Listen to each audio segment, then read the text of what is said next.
বিষ্ণু ইসলাম হুনাইনের যুদ্ধ শেষে ফিরতেছেন, পথিমধ্যে বেলাল রাদিয়াল্লাহু তাআলা আনহু আজান দিচ্ছেন। তো পাশে ছিল মুশরিকদের একটা পল্লী, কিছু মুশরিক তরুণ তারা আজানকে ব্যঙ্গ করতেছে। মনে কষ্ট পাওয়ার মতো ব্যাপার না, কিন্তু বিশ্বনবী ওইখানে দেখেন কি খুঁজলেন। বিশ্বনবী খেয়াল করলেন কণ্ঠটা বড় সুন্দর, দরাজ গলা। বিশ্বনবী সাহাবীদেরকে বললেন ধরো, সবগুলারে ধরে বিশ্বনবী সামনে আনা হলো। ওরা হাঁটু গেড়ে বসলো। বিশ্বনবী বললেন তোমাদের মধ্যে কে যেন ব্যঙ্গ করে আজান দিচ্ছিল, তার গলাটা বড় উঁচু।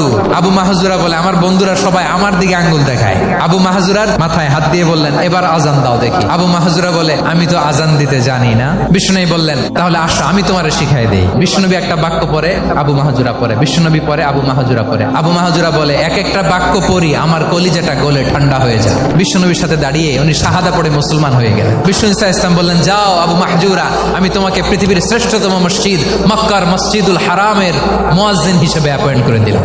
দেখছেন কিভাবে ট্যালেন্ট হান্টিং করতে